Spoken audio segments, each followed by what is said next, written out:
Okay.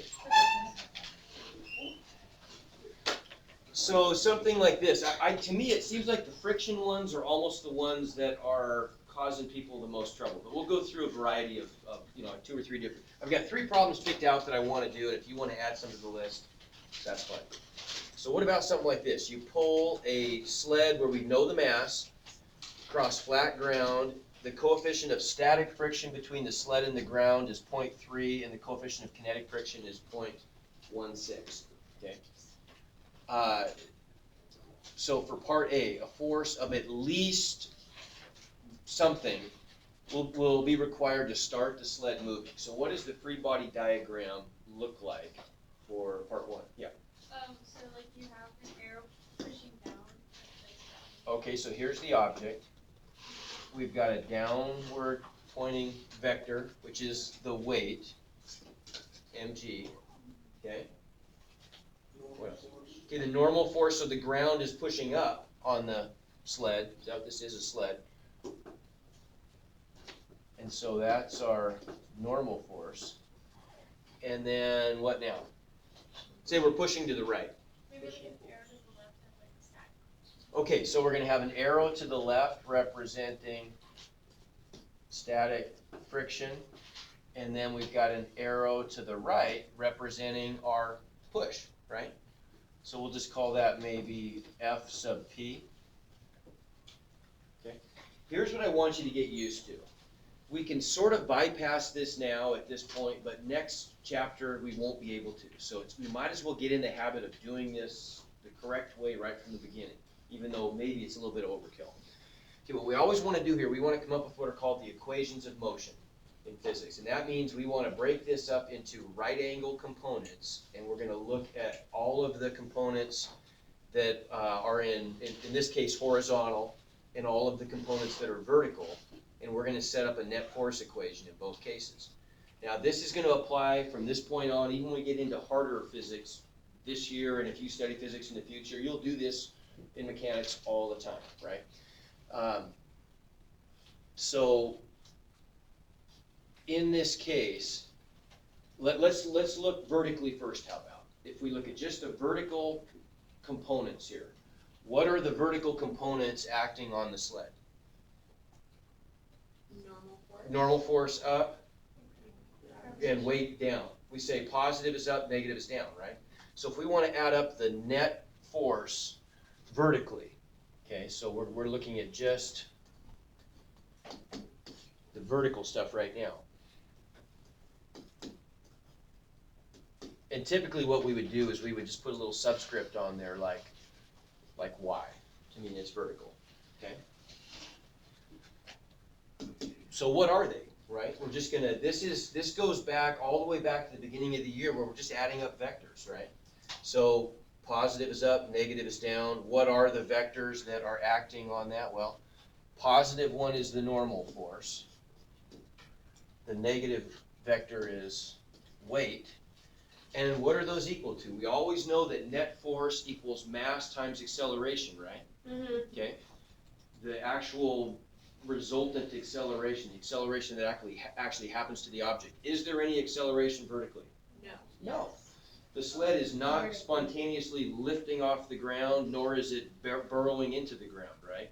Horizontally, it's just, it has, in fact, it has no vertical velocity, right?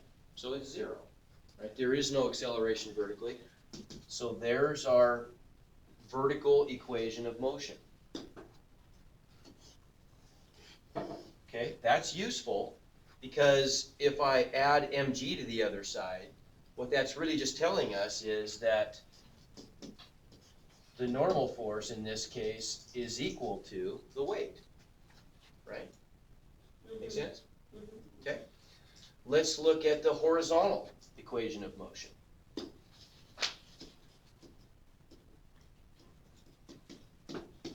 So horizontally, we get a net force.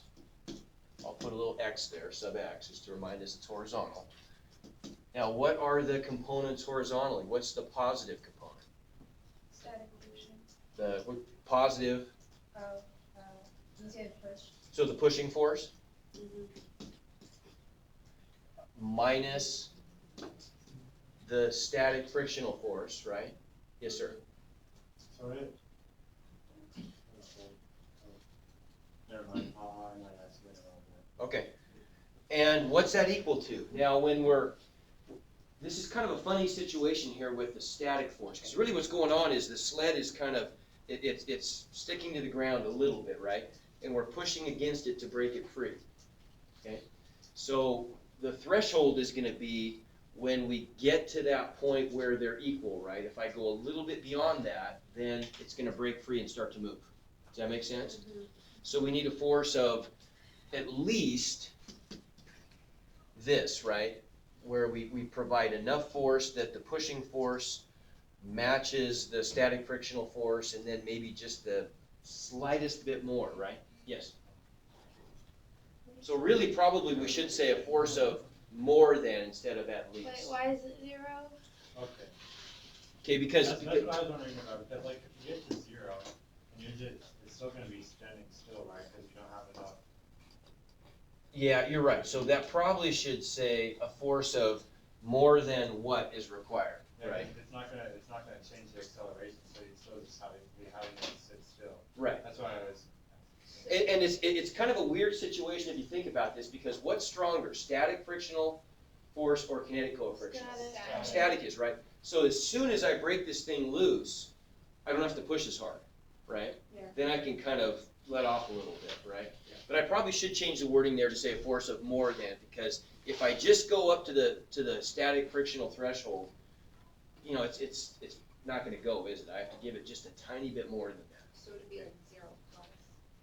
Yeah, kind of, but I mean, we're just gonna say more than, the threshold would be when the pushing force is exactly equal to the static frictional force, right? Okay, so then, that's what we're looking for is F sub P, so that's really what we get out of this, is that F sub P, our pushing force, just has to equal the static frictional force, right? Okay, but here's where we need one of our very few equations that we have. What's the static frictional force equation? U, static coefficient times mg. Times normal force, right? But we know that the normal force is equal to mg, right? And so we just end up with the pushing force equals mu sub s times mg, and that's all stuff I know, right? The static frictional force is 0.300, the mass is 50.14, and what else? And g is 9.8, right? So you just multiply all those together? Okay, now, I let you guys get a little lazy with units, just because I think it is kind of a pain and it's sort of almost confusing to always write units down. It just makes things, sometimes people have a tendency then to confuse the units with the variables, and so it's okay, as long as you're careful about things, it's okay to leave it off. But we've used all correct units. We've used kilograms and meters per second. The coefficients of friction, what are the units of those? Trick question. There's no.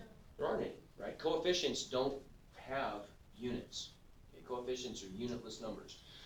But what would the unit we're looking for here? A unit of force. What's our standard unit of force in physics? It's a newton, right? The standard unit that's built from kilograms and meters and seconds and all that stuff is the newton. Okay, so we would just plug this stuff in and get that answer. Yes, sir. So if you did put newtons in, it'd be wrong? Newtons would be correct. Oh, I did. Yeah, so you're gonna get some number, and then capital N is the symbol for Newton. Good luck. Where do they go? They're- Craig, check. yeah.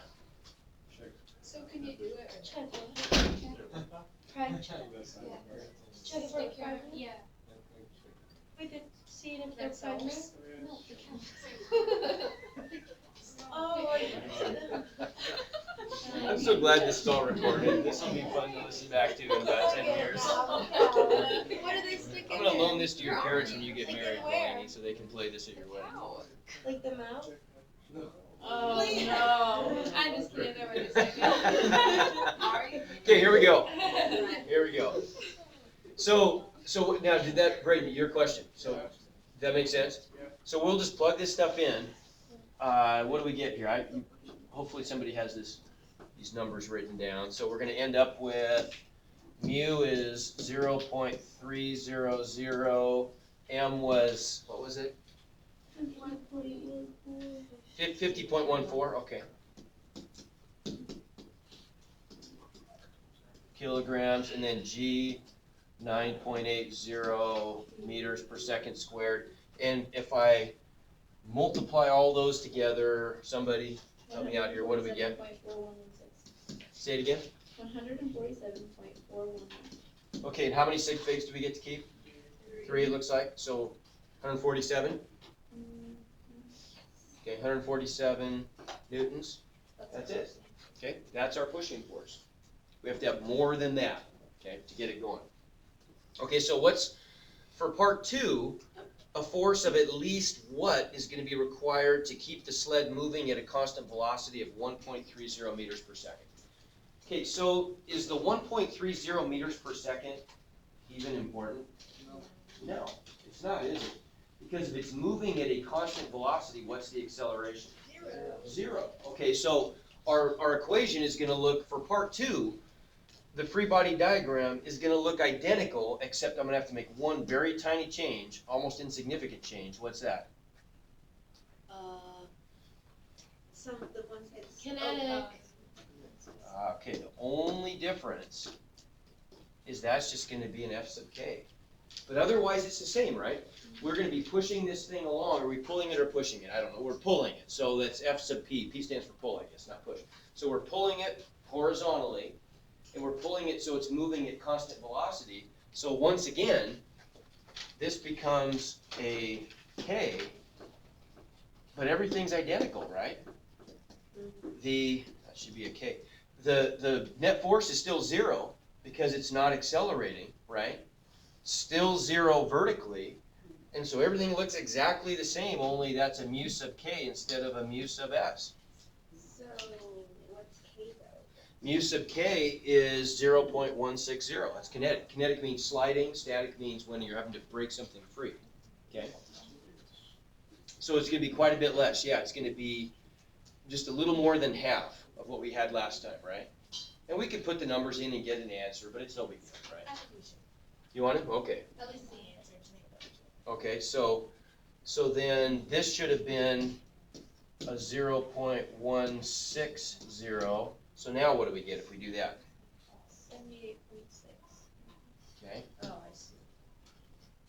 78.6 you said?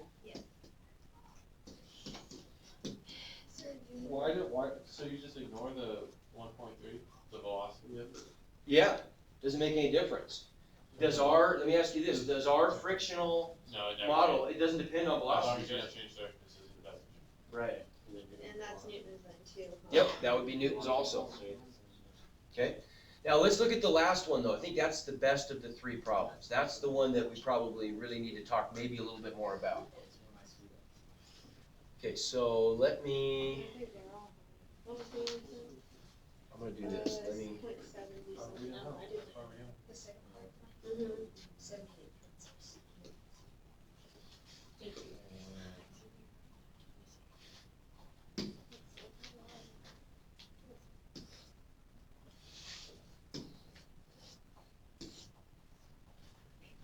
oh, darn it.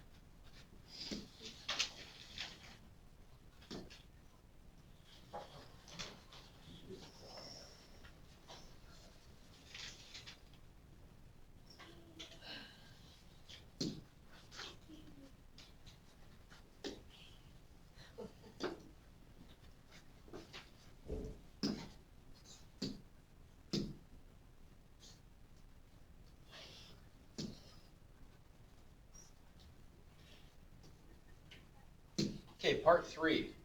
A force of what must be applied to the sled to accelerate it at 2.02 meters per second squared? So vertically, everything's the same, right? If we draw our free body diagram now for part 3, vertically everything's the same. We've got a normal force pushing up, we've got a weight pushing down, we've got a kinetic frictional force pushing against us. But this time, what are we gonna do? We want to accelerate this thing, so what's gonna happen to our pulling force? It's gotta increase, right? Okay. So vertically, the equation of motion stays the same. Horizontally,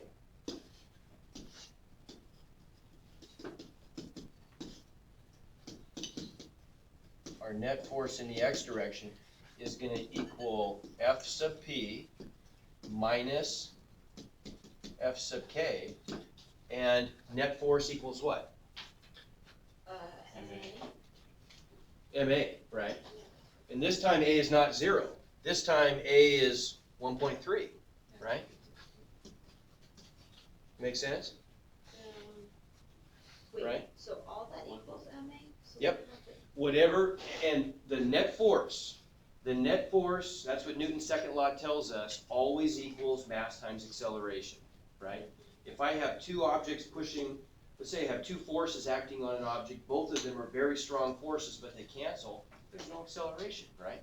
But if one of them exceeds the other one by a little bit, it's gonna cause some acceleration, Yeah. right? In the future, we're gonna have situations where there might be lots of forces acting on an object, but still, many of them or parts of many of them might cancel, right? In this case, there's a little bit of cancellation, but there's gonna be some extra leftover pushing force that's gonna cause this acceleration, right? So does kinetic, is that the only one that's gonna include MA? Well, no, MA is the resultant of all the forces acting on something. Okay. Right? The net force means when we add all the forces up, and they're all vector quantities, right? So they have, they have direction associated with them. When we add up all of the net forces, whatever the resultant acceleration is, that comes from Newton's second law, right? The sum of all the net forces equals MA. So then, we want to solve for F sub P, right? So we're going to isolate F sub P. All we have to do is add the frictional force to the other side algebraically, right? So we end up with the equation then. Our pushing force is equal to MA plus F sub K. Now, think about this. This is pretty cool. When you start to manipulate the equations, sure, it's mathematical, but frequently you can get some real insight into how the physics is working. Think of it this way. The pushing force really has to account for two things. It has to account for overcoming friction, right? And we need some extra pushing force to provide a net acceleration, right? Does that make sense? If A were 0, the pushing force would just equal the frictional force, right? Okay? So then all we have to do is plug this stuff in. Well, we know from before, we know that the friction equation is just mu times normal force, and normal force is equal to mg because of the vertical vectors are the same magnitude, right? Because of this equation of motion, the vertical equation of motion. And so we end up then with F sub P equals MA plus mu normal force, which is MA plus mu mg. And that's all stuff we can plug in, right? Now, if you want to, I don't want to get too sophisticated with the math here, but if you want to, we could even factor an m out of this, couldn't we? This is kind of an optional step. We don't have to do this, but we could if we wanted to. We could write this as m times the quantity A plus mu g, right? You don't have to. I mean, let's just do it like this. Let's just plug the numbers in here. So what's that going to give us? Our mass was 50.14.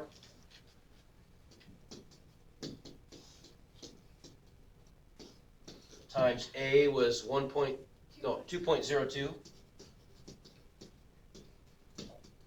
meters per second squared, plus mu was 0.16, because it's kinetic, right? It's moving, times m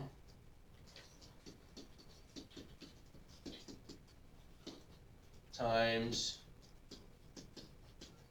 9.80. You really could, couldn't you? Because the last one, this is just the same answer we got from the last one, isn't it? Right? Plus that. Okay, so what do we get? What is it again? It's rounded as 180. 180 if we round to 3 places. Okay. Where do you get the? Oh, okay, never mind. I got it. Okay, make sense? And then it's newts again. And it's newtons, yeah.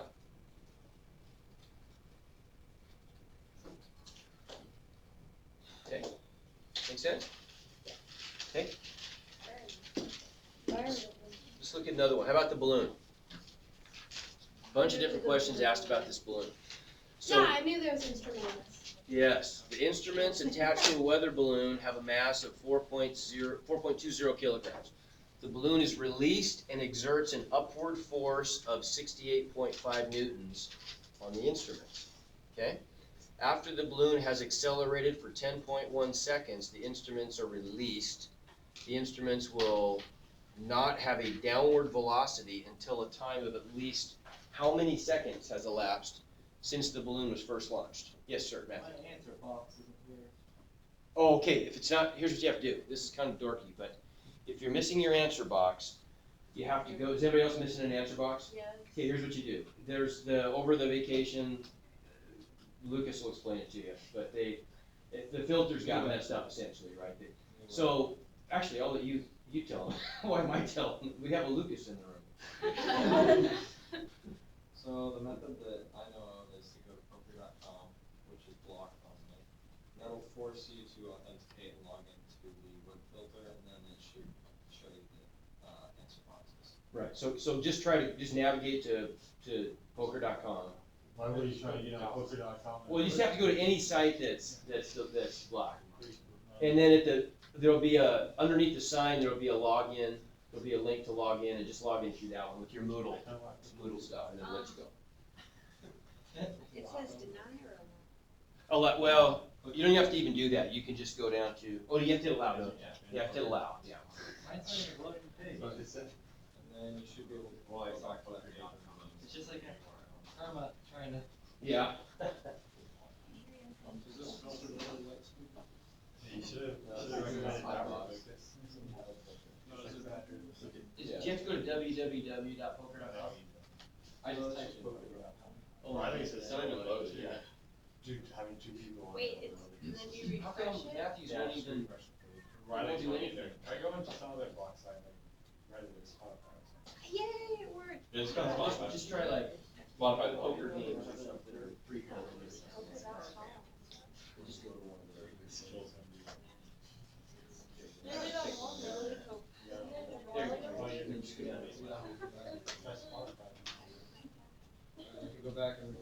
One thing I have noticed, if you try to like. Okay, never mind, it's there. Is there, okay. I had one question. Okay, so how about this one now? Okay, I like this one. I like this one because there's 2 parts. Let's real quick, let's make sure we all understand why there's 2 parts.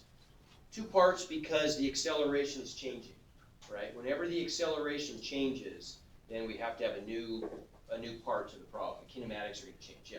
This is just like, it doesn't find a problem, but like when you're in like advanced physics, you have to start calculating like also during the time when the acceleration, because like we calculate it like it's like it suddenly went from like 4.5 to 10, and and there's no in between. So like if you go to college for physics, you have to start doing it when it's like when it goes, because like the acceleration doesn't randomly go like from 4.5 meters per second over second squared to 10. There's like the in between numbers, isn't there? Well, no. Actually, when it's released, the acceleration, the velocity is gonna smoothly transition, but the force, when you, like if we cut the string, the force instantly is gone. Oh yeah. Yeah. So that part's okay. There are other things we do that we have to make some approximations, and you have to be more careful with them, sure. Okay, so let's break this into parts. So let's look at part 1. So for part 1, we'll draw our free body diagram. What are the forces acting on the instruments in part 1? Okay, what do we got? The balloon is pulling up. What's the magnitude? 68.5 68.5, okay, so we could label that if we want to, we could call that tension maybe. Tension in the line that's pulling it up, okay? Or we call it buoyant force, whatever we wanna call it, that's fine. And then down, G, so we. Gravity, okay, weight. wait. No horizontal forces, right? So this simplifies things a little bit. So we only have one equation of motion, it's gonna be the vertical equation of motion. Why isn't it the instruments? Say it again? Why isn't it the instruments that's pulling down? It is, it's the mass of the instruments, Oh, okay. right? The weight of the instruments is what's pulling down. Would this be like an action reaction pair? I know Okay, we're not gonna do the problem like that, but. well, no, okay, no, but we gotta be careful with that. Remember, action and reaction pairs act on how many objects? Two, right. See, now these are both acting on the same object, and so they're not action-reaction pairs, right? Well, how are they? Well, couldn't you make it though, like the instruments are acting on the balloon and the balloon's acting on the instruments? True, they are. The instruments, when I release the balloon's gonna go flying up, isn't it? Okay, but this problem doesn't really ask about the balloon. Yeah, okay, no, Right. but you could make it. We could, yeah, right. Okay, so vertically, the net force, the positive contributor is the tension force, and the negative contributor is the weight, and those equal MA, right? Right, net force always equals MA. Okay, and really what we're trying to do here is solve for acceleration, aren't we? We just wanna know how fast is the balloon accelerating when the balloon is blowing it up, right? And then we need to find out, you know, how fast is it going? We gotta find out what the kinematics properties are for part one, and that leads into part two, right? Okay, so we could solve for acceleration here by just dividing both sides by m, okay? So acceleration equals the tension force, 68.5 newtons, minus mg over m. We can plug stuff in, plug and chug here, so we get 68.5 minus, and that's newtons, minus m is 4.20 times 9.80 divided by 4.20. We can just throw that all in our calculator. And if we do, what do we get? You get like acceleration. 58.7. 58 point, boy, that's a big acceleration. That's seriously how big it is? I got one that was on mine, I got like 9.83. You got what, 9.83? Yeah, and I got it right on. She got 6.5. For, okay, but for these numbers, what do we get? I don't know, I didn't do this. 6.51. 6.51? Everything is like way different than mine. That's what I mean, it's just way different, so. So 6.51 meters per second squared, that seems reasonable. Okay, so that's the upward acceleration. Okay, so now think what this is asking here. After the balloon has accelerated for 10.1 seconds, the instruments are released, and then they're in free fall, right? What's the only force acting on the instruments once they're released from the balloon? Gravity. Their weight. What's the acceleration of gravity? 9.8. We don't even really need to do this one using chapter 6 stuff at all. This is now just a kinematics equation for part 2, right? Okay. But to get there, to get to part 2, we need to maybe fill in some blanks from part 1, right? So for part 2, what stuff do we know? Well, we know at part 2, what's the final, if we want to know, the instruments will not have a downward velocity until a time of at least what? Well, when are they gonna first start to move downward? When velocity equals 0, right? So that's really what we're asking about here is when is the velocity equal to 0, right? So part 2, we know that final velocity is 0. What about initial velocity for part 2? Isn't it what it gave us? Well, It's the acceleration times the time. okay, it's gonna be the final velocity for part 1, isn't it? Right? Part 1 is where the balloon is boosting these instruments up. Then, you know, it releases the instruments and they're in free fall for part 2. But to get there, they're moving up pretty fast, right? Okay, how about, let's see, so what else do we know? We know A is what? 6.51. Okay, no, for part 2, when they're in free fall. negative 9.80, and that's really probably all we need, right? So wait, Part what was two. the point of finding the acceleration? Yeah. Oh, we're looking for t. Don't we have a team? No, we're looking for V. V naught. Right, but I think we want to know the instruments will not have a downward velocity until a time of at least, right? So we're going to find out how long it takes in part two for them to coast upward to get to the peak, right? And add that to the time from part one, which we already know is 10.1, right? Wait, I don't get the point of finding the acceleration then. Because that's part one, right? Part one is when the balloon is pulling the instruments up. We haven't added that part yet. Okay, so let's add that part. Now we got part one here. Part one, V naught is what? 0, yeah, starting from rest. Okay, the acceleration is 6.51. Mm-hmm. Okay, and we might want to keep that on our calculator out to more accuracy. More precision. What else do we know? We know that the time is 10.1, right? And so we could calculate pretty easily final velocity, right? Using the equation, what? V equals, why is this is tripping out? V naught plus AT, and V naught is 0, right? So it's just AT, isn't it? So that gives us, whatever this number is on the calculator, times 10.1 gives us what? 65.7 meters per second. Keep it on your calculator. And that goes there, doesn't it? The final velocity for part one becomes the initial velocity for part two, right? Wait, I thought okay. Right? And now we've got everything we need to solve for t, don't we? Right? We want to know how long does it take for part two, given that we're carrying this much velocity when the instruments are released. How long does it take the velocity to come to 0? Well, we can do that. Same equation. V equals V naught plus AT. This time V is 0, right? So we'll just solve for t. So what are we going to get? Negative V naught divided by A. Everybody agree? Subtract the V naught, divide by A.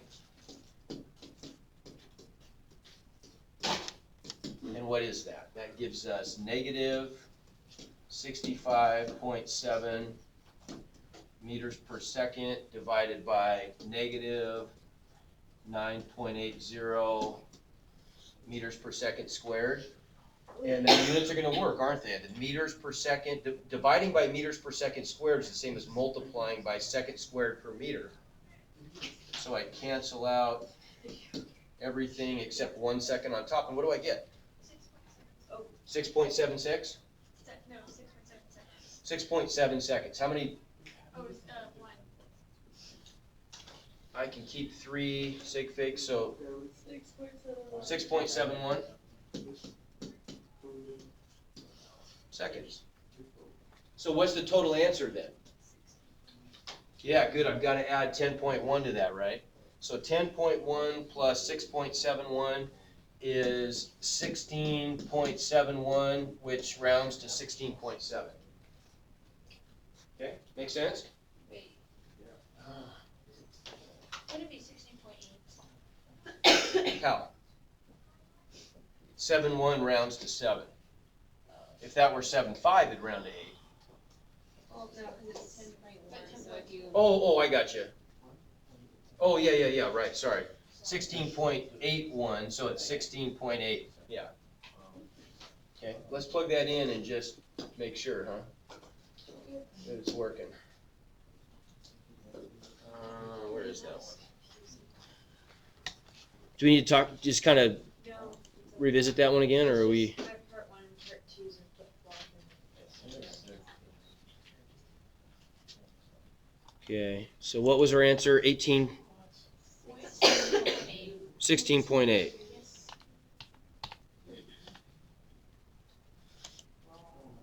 Yeah. Okay? Make sense? Okay, that's a pretty hard one. I mean, those two parters I think are not And is easy. it 6, 7, and 8 all two-parters? Uh, About, well, they're all kind of about the same thing, but some of these are pretty easy. Like number 8, what net force acts on the instruments after they're released? Yeah, the weight.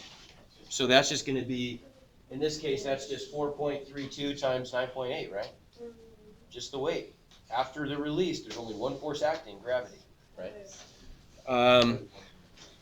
The first one's actually a one-parter, I would claim, because it just wants to know what's the speed when they're released. So we never even deal with part 2.